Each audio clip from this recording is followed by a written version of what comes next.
we got to calculate the distance between the two ships. So that's this distance here, x. So to calculate what that distance is, to do that we're going to form a triangle here, and we're going to form a triangle here. And then we're going to have two triangles. First triangle in purple is going to look like this.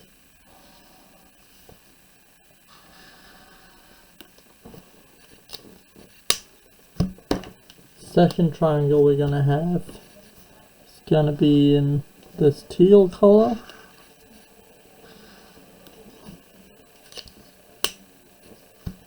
And to find x, we need to just find the distance between them.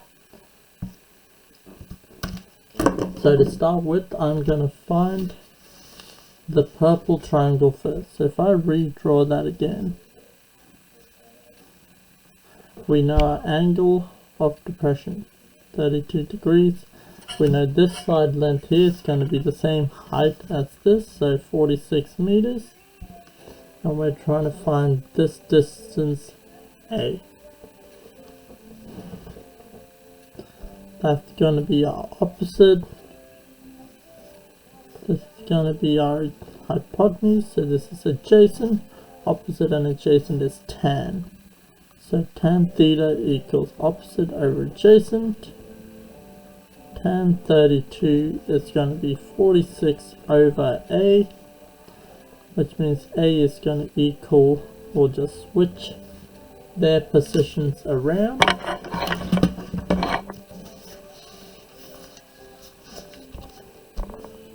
We're going to have 46 divided by tan 32. We'll put that into our calculator.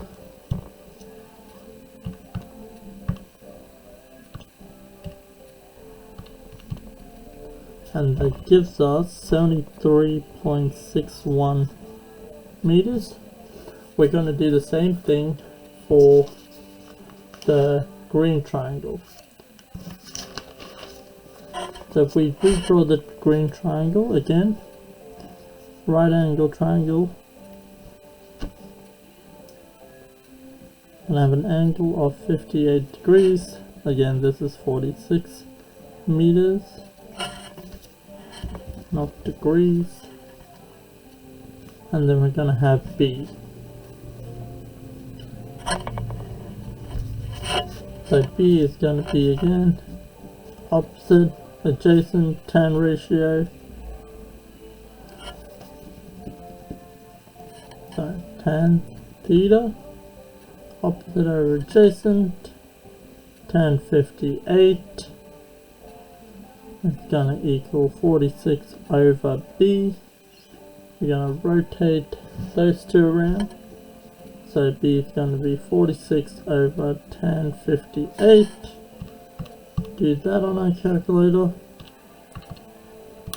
Gives us 28.74 meters. Therefore, distance between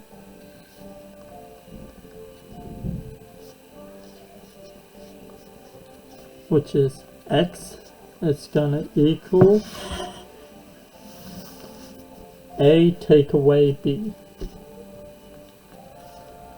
A is 73.61, B is 28.74. Let's take those two away.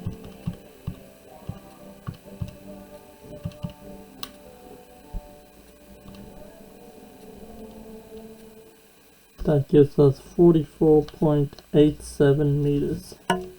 So that's the distance between the two ships.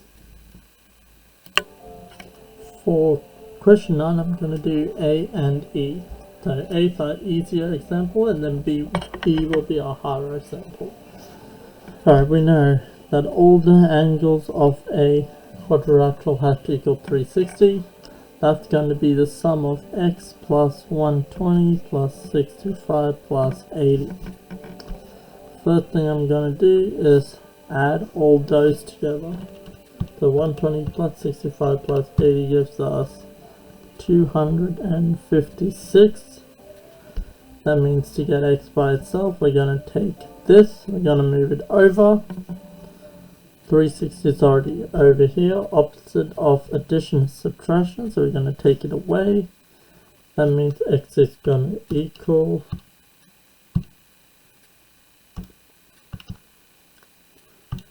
360 to 256, 104 degrees.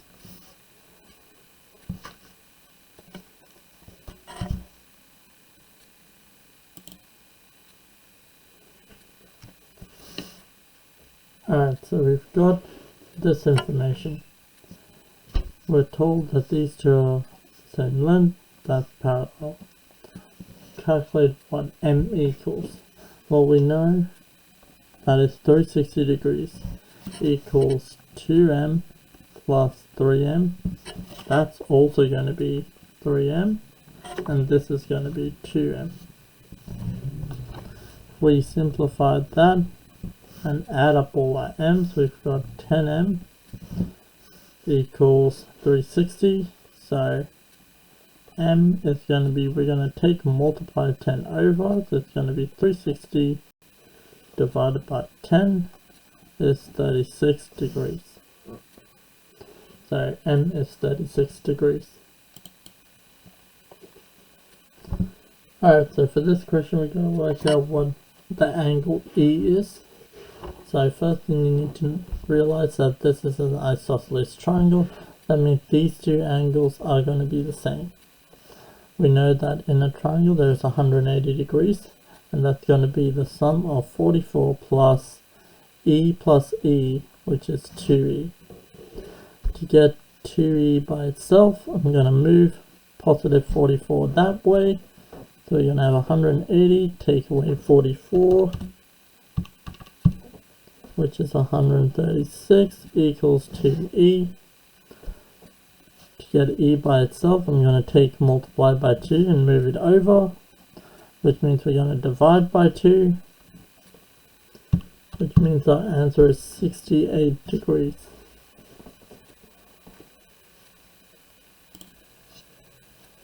Alright, question 10, I'm going to go through B and D.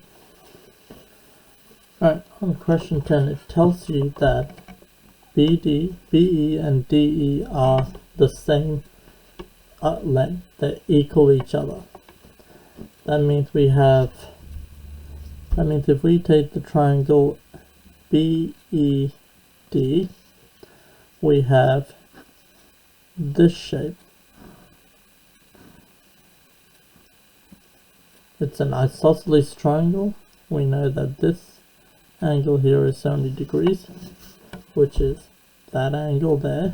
That means this angle here is also 70 degrees here, from the laws of triangles, properties of triangles, sorry. Then if we know this is 70 degrees, then y is going to equal 180, take away 70, which is 110 degrees.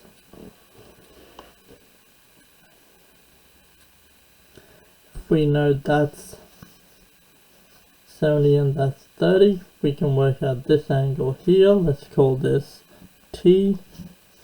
So T is going to equal 180, take away 70 plus 30, that's 100. So that's going to be 100. That's going to equal 80 degrees. That's from the angles of a triangle. So that's what I'm putting there in diagrams. This is a straight line, angles on a straight line. So that's what I put here. And then this again is another angle of a straight line property. So to work out x, it's going to be 180 take t, which is 180 take 80. So x equals 100 degrees.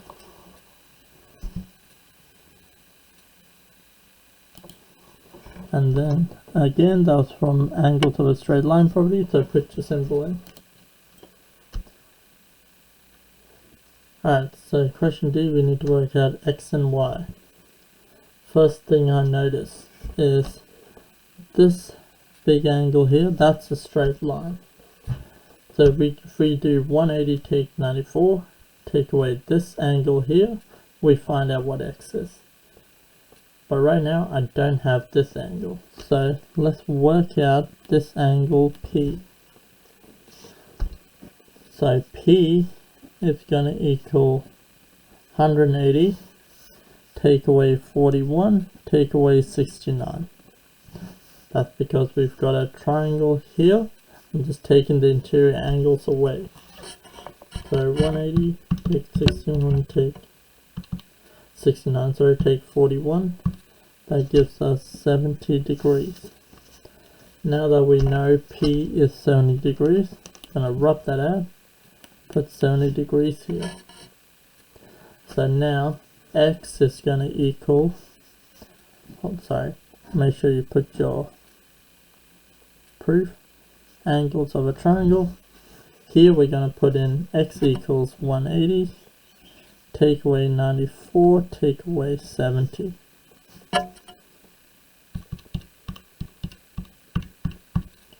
Which means X is 16 degrees, and the property is angles of a straight line. Now Y, again, triangle, we take triangle BED, subtract these two angles, we find Y. So that's going to be 180 degrees in a triangle, and we're going to subtract 108, not 180, subtract 16,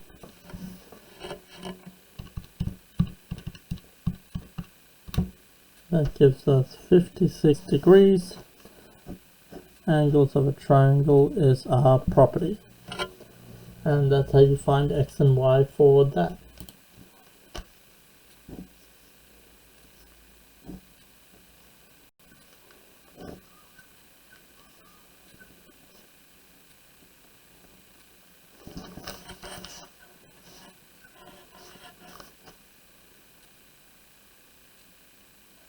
Full C rule. Alright, so question 11. Working out what your prime numerals are. So A is going to be 180, take away 109.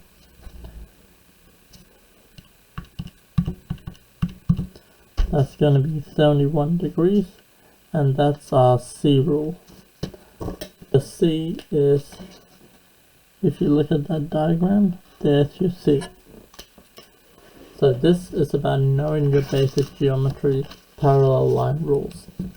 So for this one here, this is going to be our F rule. So if I draw in the F here,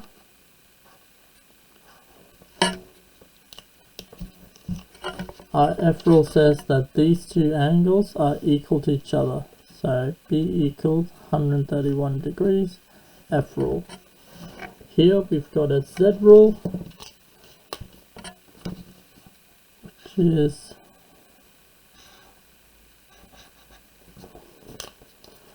Z rule says this angle and that angle are equal to each other, so C equals 120 degrees.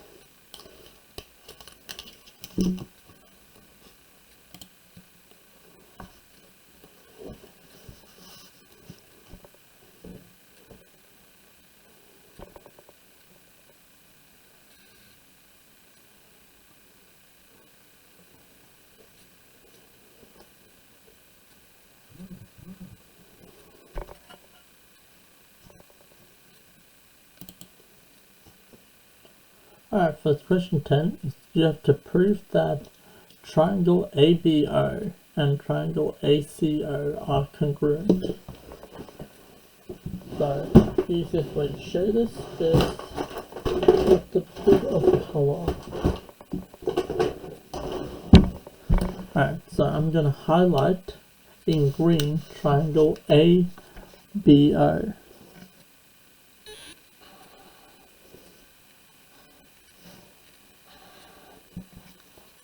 There it is, and then in purple, highlight triangle ACO.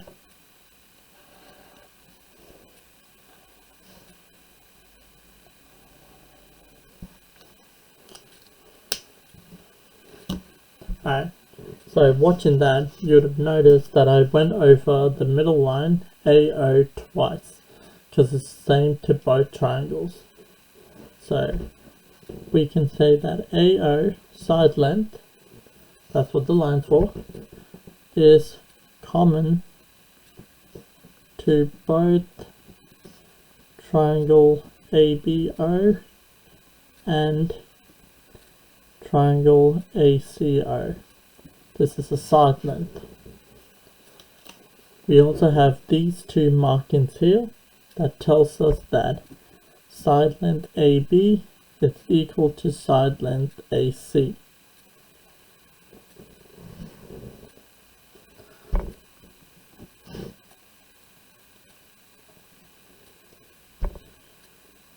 So last one, we've proven that these two are the same. I've told you that both triangles share this line. Now it's just these interior triangles. It doesn't give me a mark that tells me that they are the same, but they are inside a triangle. Sorry, both lines are inside a circle. We start at the middle of the circle and we move to the outside. So OB side length and OC side length are both radii for the circle. If this is a radius of the circle and that is the radius of the circle, that means therefore OB equals OC. Those two side lengths are the same for both of these triangles. Now I've proven that all three side lengths are the same in terms of side, side, side. Therefore, all I have to say here is triangle ABO is congruent to triangle ACO by side, side, side.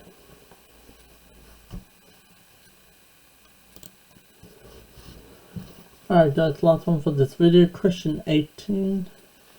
You have to complete the statement, which is this thing here, and then show that, find the values of the polynomials. So let's have a look at this. It says that AB over AD is going to be equal to BC over AE, because we're comparing this side length of the triangle. So it's comparing AB to BC on the top. That means on the bottom we're comparing AD to DE.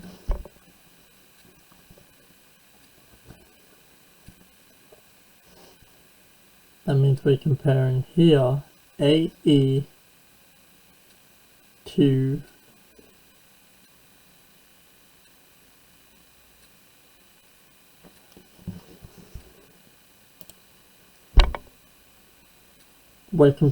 AE to AC, because here we're comparing AB to AD, so that should be the same as AC to AC to AE. Alright, so now that we've got that, if we replace all of this with our letters, we'll find the polynomials. First of all, we know that F equals 3. These two lines are parallel.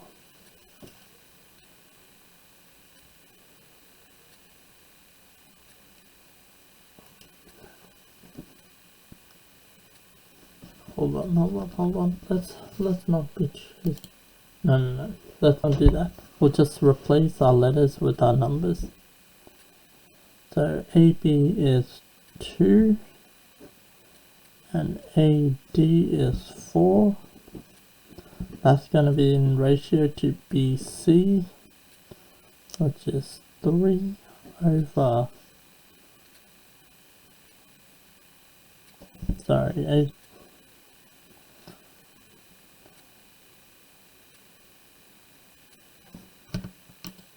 yeah, that would be F, and AC equals 4, G equal, okay, so this is going to be a half, or 0.5, so 0.5 has to equal 3 over F, same as 3 over G.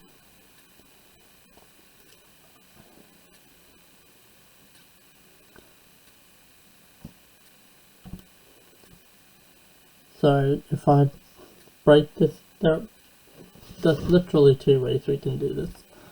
We can say what number goes on the denominator to get a ratio of a half. We know that 3 divided by 6 is a half. We know 4 divided by 8 is going to give us a half.